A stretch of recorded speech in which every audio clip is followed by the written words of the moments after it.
दिसंबर की एक सर्द रात थी। रात के लगभग 12:30 बज रहे थे। सड़कों पर एक अजीब सा सन्नाटा पसरा हुआ था। सभी अपने अपने घरों में ख्वाबो खरगोश के मजे ले रहे थे।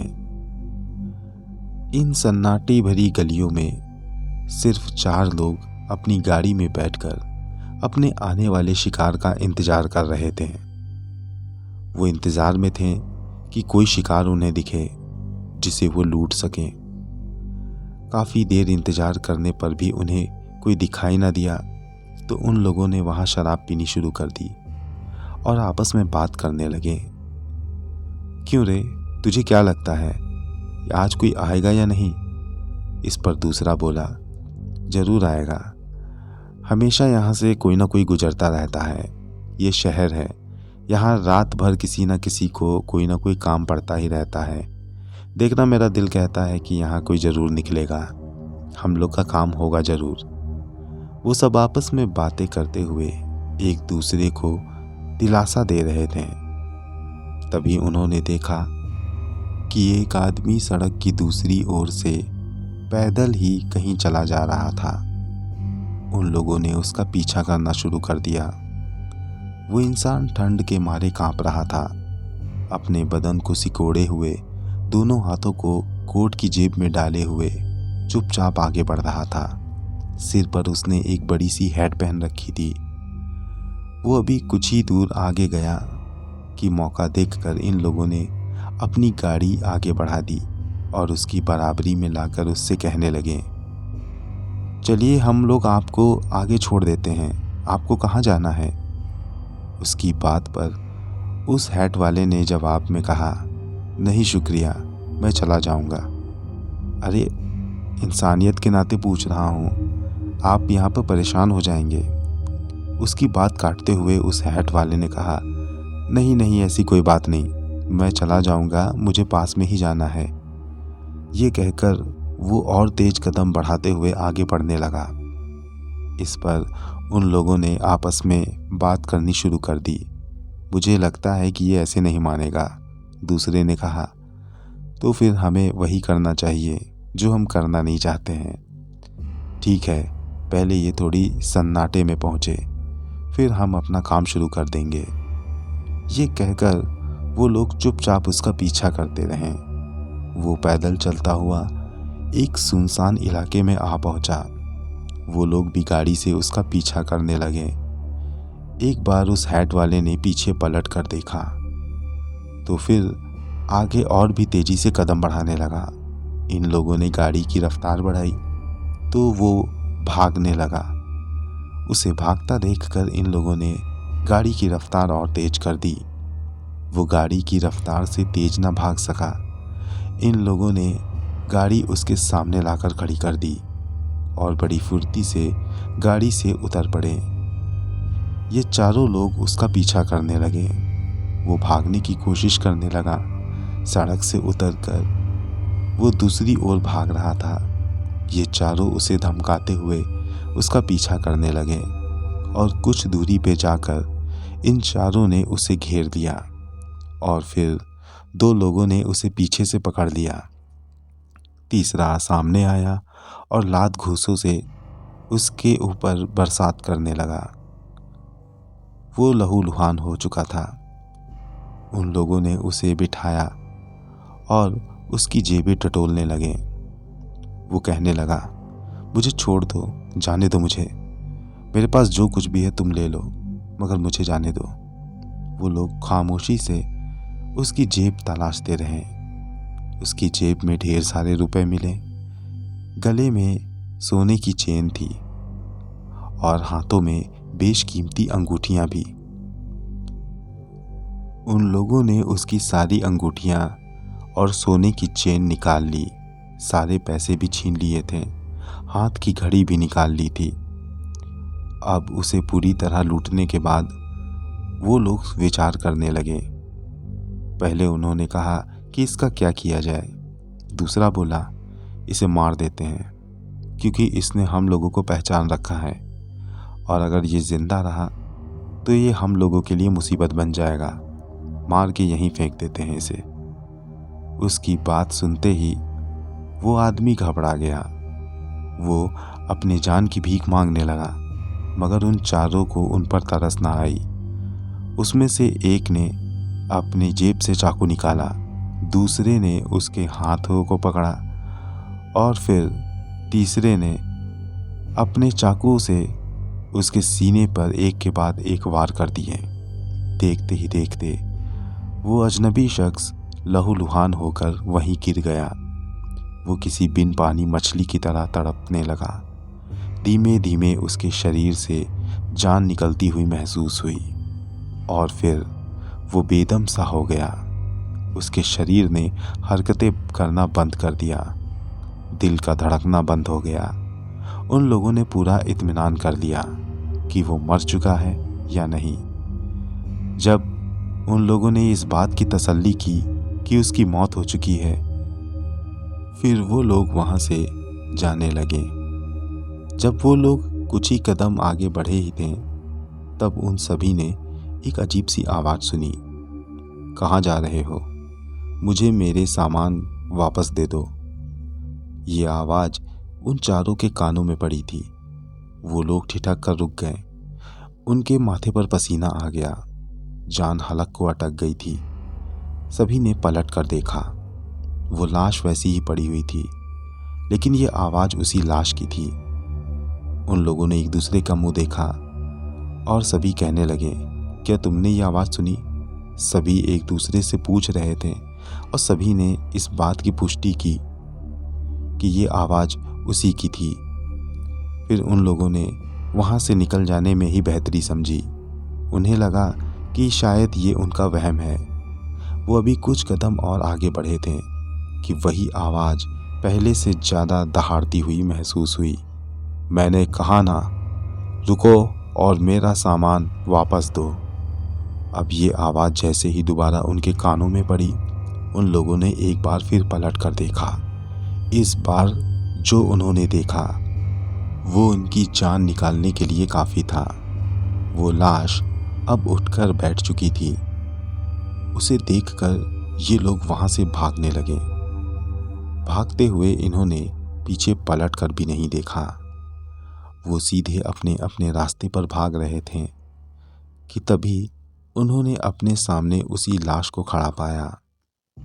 वो आग उगलती हुई निगाहों से उन सभी को घूरते हुए उनकी तरफ बढ़ रहा था। वो लोग पलटकर फिर भागे। वो जहाँ जहाँ जाते वो हैट वाला इंसान उनके सामने आ जाता। वो लोग किसी तरह भागते हुए अपनी गाड़ी के पास गए, गाड़ी स्टार्ट की और उसे तेजी से भगाने लगे। जब वो लोग जा रहे थे तब उन्होंने उस साये को अपने पीछे आते हुए देखा। वो गाड़ी और तेज भगाने लगे। वो साया अभी भी उनके पीछे था, या यूं कहें कि वो लाश अभी भी उनके पीछे थी। वो धीरे धीरे आकृति में बड़ी होती चली जा रही थी। ये सब उन सभी को डरा देने के लिए काफ़ी था, लेकिन धीमे धीमे वो पहले धुंधली हुई और फिर वहाँ से गायब हो गई।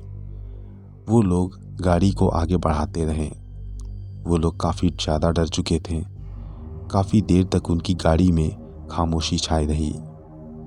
फिर अचानक से ऐसा लगा जैसे कि कोई भारी भरकम वजूद उनकी गाड़ी से टकराया हो। झाड़ की आवाज़ के साथ उन लोगों ने गाड़ी की ब्रेक लगाई। गाड़ी के दाहिने तरफ का शीशा टूट चुका था और टकराने की हरकत कुछ ऐसी थी कि गाड़ी बुरी तरह से हिल चुकी थी। ऐसा लग रहा था कि कोई भारी भरकम हाथी पैर रखकर उस पर चढ़ रहा हो। थोड़ी देर के बाद फिर इतनी तेज झटका लगा कि गाड़ी सरक कर थोड़ा आगे बढ़ गई। वो लोग डर के मारे बुरी तरह से चीख पड़े और फिर यूं लगने लगा जैसे कोई बाहर से गाड़ी को पीट रहा हो। थप थप थप थप की आवाज़ से उनके कान के पर्दे फटे जा रहे थे। उन्होंने गाड़ी स्टार्ट करके आगे बढ़ानी चाहिए, मगर गाड़ी अपनी रफ्तार से आगे बढ़ ना पा रही थी। जैसे ही वो रफ्तार बढ़ाते यूं लगता कि कोई भारी भरकम वजूद उनकी गाड़ी से आकर टकराया। जिससे उनकी रफ्तार कम हो गई। फिर अचानक से तेज हवा चली और तेज हवा चलने के साथ एक झोंका सीधे उनकी गाड़ी के सामने वाले मिरर पर आया, जिसका एक टुकड़ा गाड़ी चलाने वाले शख्स के गर्दन में जा लगा और उसकी गर्दन फुटबॉल की तरह थक से जमीन पर आकर लुढ़कने लगी। ये नज़ारा देखकर बाकी के 3 लोग खौफजदा हो गए। खौफ के मारे उनमें से कोई भी गाड़ी के बाहर नहीं निकला, जबकि बाहर अब अजीब सा सन्नाटा पसर गया था। कोई भी शोर शराबा ना था। उनमें से एक ने कहा, हमें इसका सिर उठा लेना चाहिए, इसके घर पर हम क्या जवाब देंगे। उसकी बात पर दूसरा बोला, हम लोग बाहर नहीं जा सकते, यहाँ चारों तरफ मौत ही मौत है।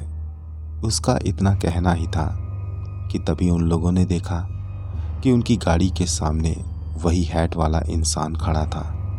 उसे देखकर इन लोगों की बोटियां कांप गई। ये लोग गाड़ी से उतरकर वहां से भागने लगे। उस हैट वाले इंसान ने इनका पीछा करना शुरू कर दिया। ये लोग भाग ही रहे थे कि तभी एकदम से उनमें से एक के सामने वो हैट वाला इंसान आ गया। उसे अपने सामने देखकर वो दूसरा इंसान भाग ना सका। हैट वाले ने उस दूसरे इंसान को पकड़ा और उससे कहने लगा, मुझे लूटने चले थे और अब अपनी लुटती हुई जान को ना बचा सकोगे। ये कहकर उसने उस लुटेरे का गला दबाना शुरू कर दिया। धीरे धीरे उसकी जान निकलने लगी। उसकी आंखों के सामने अंधेरा सा छाने लगा।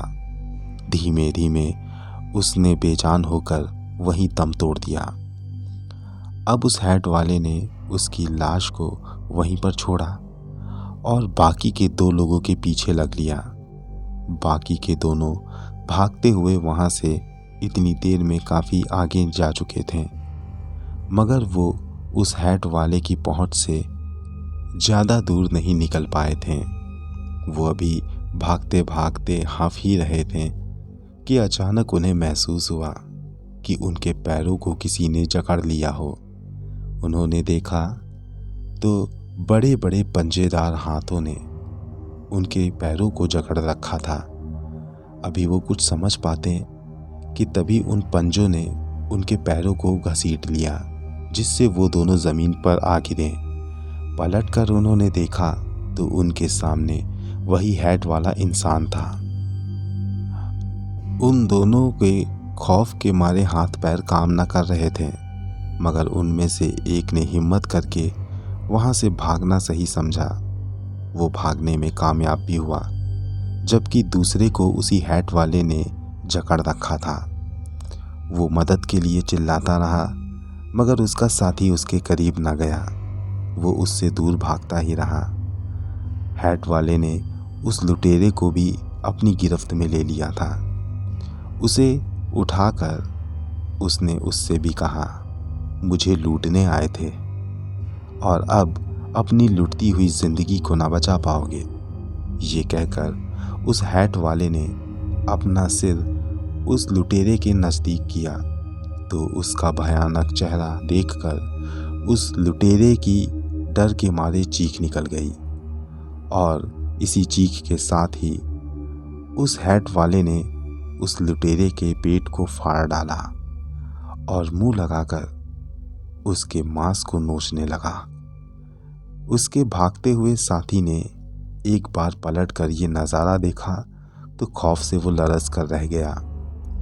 अब वो कहीं भी इधर उधर पांव रखते भागता ही चला जा रहा था।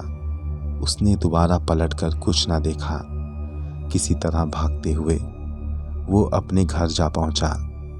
वो एक किराए के मकान में रहता था। जाकर उसने गेट खटखटाया तो कुछ ही देर में उसकी बीवी ने दरवाज़ा खोल दिया।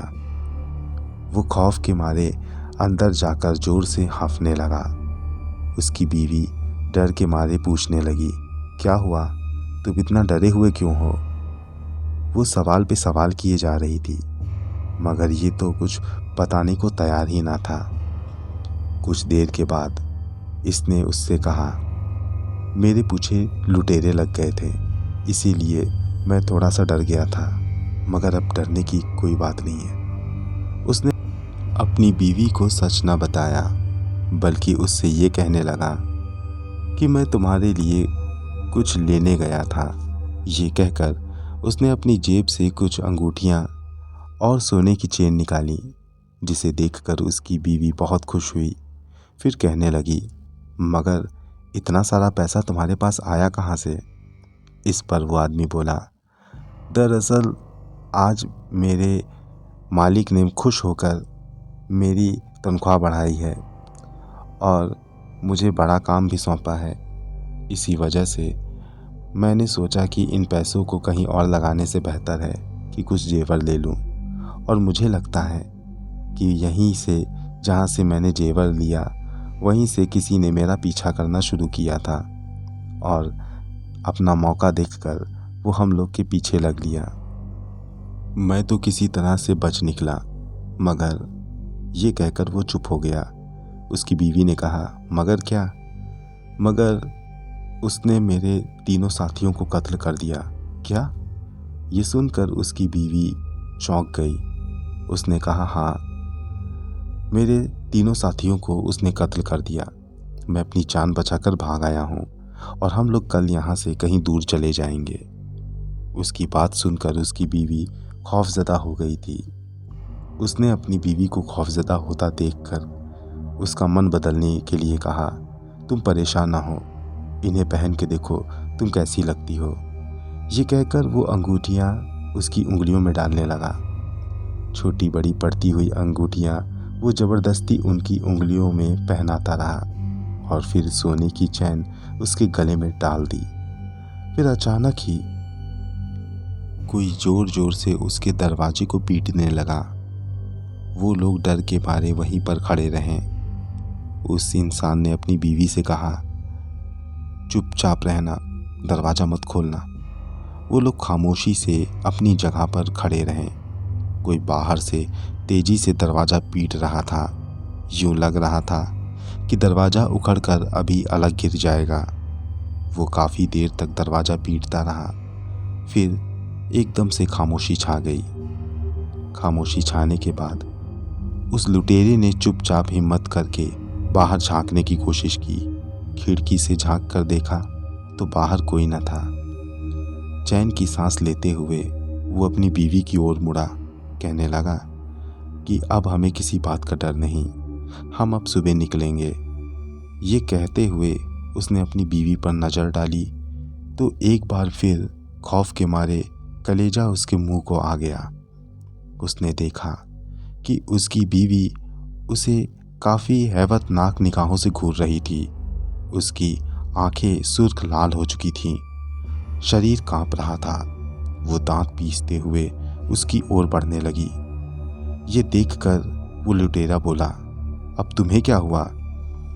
उसने अभी इतना बोला ही था कि उसकी बीवी ने अपने एक बाजू से उसके गर्दन को दबोच लिया।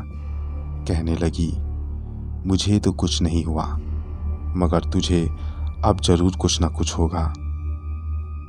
ये कहकर वो जोर से उसका गला दबाने लगी। उसका दम घुटने लगा। वो छुड़ाने की बहुत कोशिश कर रहा था, मगर अपनी बीवी की गिरफ्त से वो छूट ना पा रहा था। न जाने उसमें इतनी ताकत कहाँ से आ गई थी। उसका दम घुटने लगा था। घुटते हुए दम के साथ उसने एक अजीब सा नज़ारा देखा।